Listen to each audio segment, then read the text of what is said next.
This problem asks, for the process A yields B, KEQ of AB is 0.02 at 37 degrees Celsius.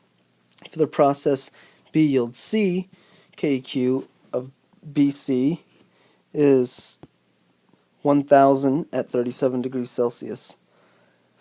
Determine KEQ of A to C, the equilibrium constant for the overall process, from KEQ of AB and KEQ of BC. In part B, determine the standard state free energy changes for all three processes, and use delta G of AC to determine KEQ of AC. Make sure that this value agrees with that determined in part A of this problem. So we're going to find KEQ of the entire reaction from A to C. We're going to find it twice. The first way we're going to do it is by using the KEQs of each part of the reaction. The second way we're going to do it is by using the delta G of the total reaction. Before I go completely into that, I'm going to give a little bit of background on how this works. So for KEQ, it's basically applying the law of mass action, and for finding delta G of the total reaction of AC, it's applying Hess's law. So basically this is just review of probably your second semester of general chemistry, but it applies to biochemistry. So first let's look at the law of mass action. Basically the law of mass action says if we have the reaction A plus B yields C plus D, if we come to equilibrium, so at equilibrium we have no net movement, but any disturbance of equilibrium will cause Le Chatelier's principle says will cause the reaction to seek equilibrium again. So basically if I add more A and B, it's going to proceed to make more C and D, as the law of mass action and Le Chatelier's principle points out. And so for the law of mass action, we can find an equilibrium constant, KEQ. And let's say that the KEQ of this reaction is, we're going to define it as C times D over A times B. And then suppose there's another equation that C plus D yields E plus F. So we have an overall equation of A plus B yields E plus F. But we don't know what the equilibrium constant is for this equation because we can't, for whatever reason, we're not able to determine it experimentally.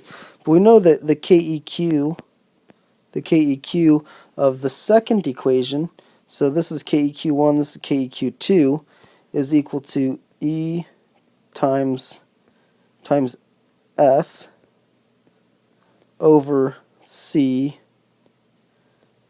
times D. And we know what this value is. And then the KEQ of the entire equation would be something like E times F over A times B. But we don't know what that is. So the question is there some way that we can manipulate these two KEQs in order to arrive at this one? And the answer is quite simple. We can just simply multiply them, because C times D over A times B, multiply that by E times F, and I'm sorry, I'm going so fast, this is sloppier than normal. E times F over C times D. If we multiply those things, then C and D cancel out, so that multiplication leaves us with our KEQ down here. So all we did, we multiplied the equation for equilibrium constant. We multiplied that equation, but simply all you do is take KEQ times KEQ1 times KEQ2, and you get the KEQ for the total equation. Now allow me to make a little bit more sense about this. So imagine that the KEQ1 is roughly 0.1 and KEQ2 is 100. So what does that mean?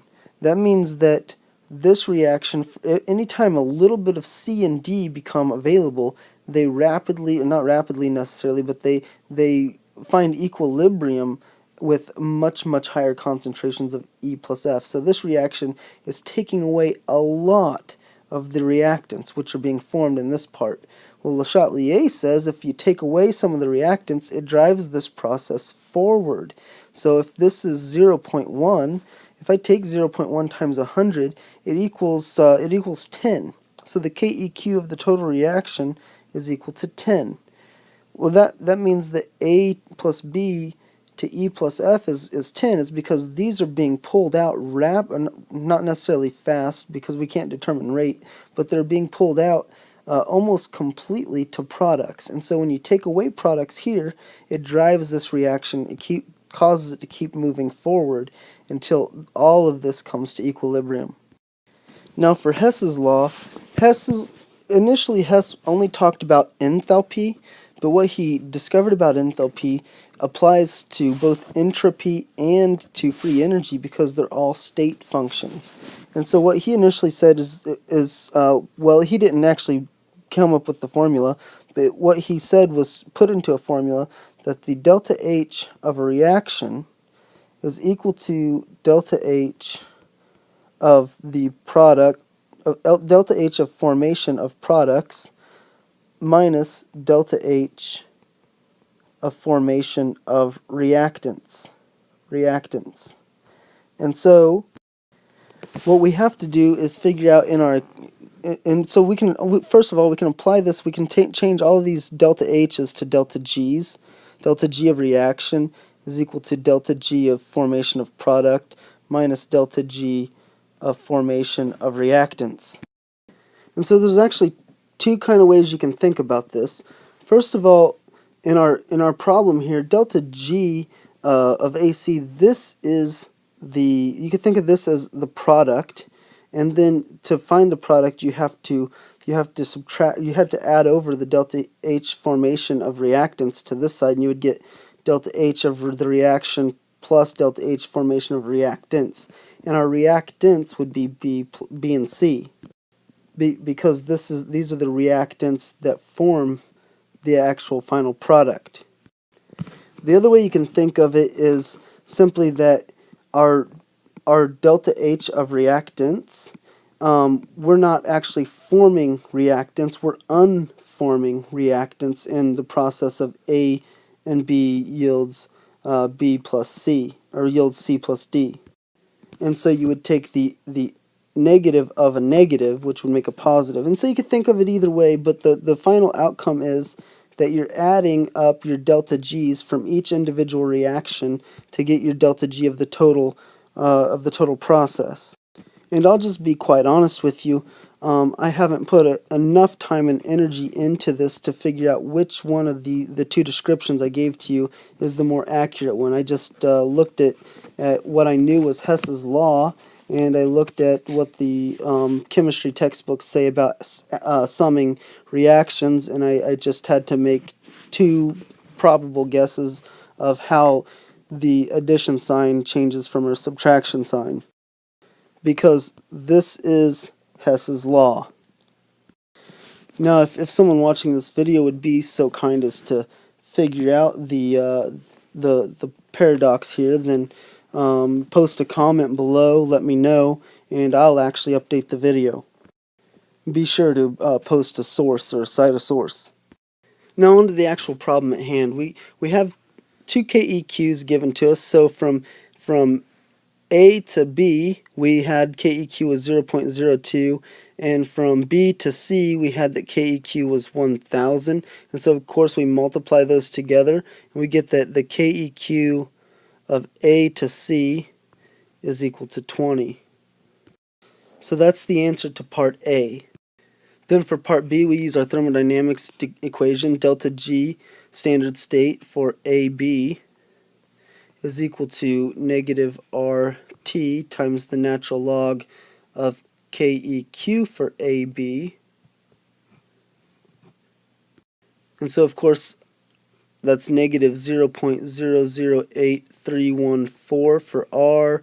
T, it said, was 37 degrees, so we're going to multiply that by 310. And then we're going to multiply that by the natural log of 0.02. And so delta G of the reaction AB is equal to 10 point, it's the number I get is 10.08847, and for that number I'm not using 310, I'm using 310.15. And then for delta G, so delta G of BC, that's a horrible looking B, we just use these same numbers and we just substitute the natural log of KEQ for BC, which is the natural log of 1000, and then you should get that delta G of BC is equal to negative 17.814. So we got a positive 10 and a negative 17.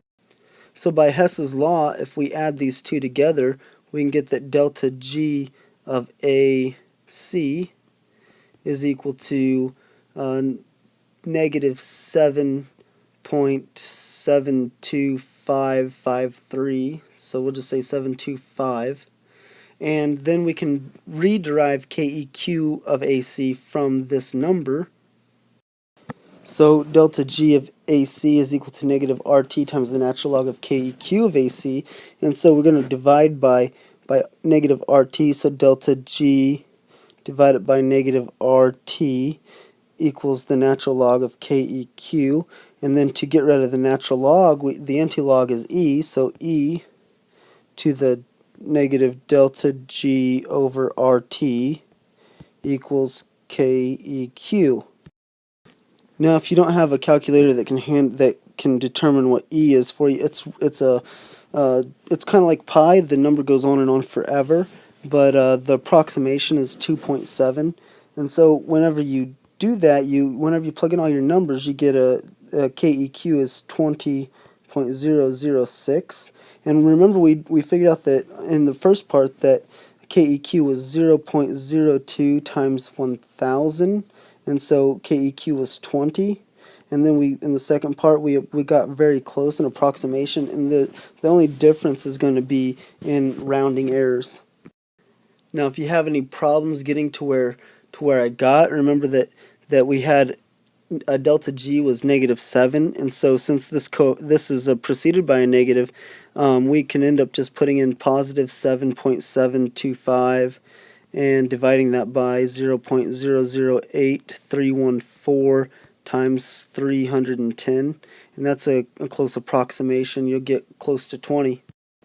And whenever you crunch these numbers, you're going to get a 3, so E to the third is approximately equal to 20.085, which, so by getting the 3, I did a lot of rounding there as well.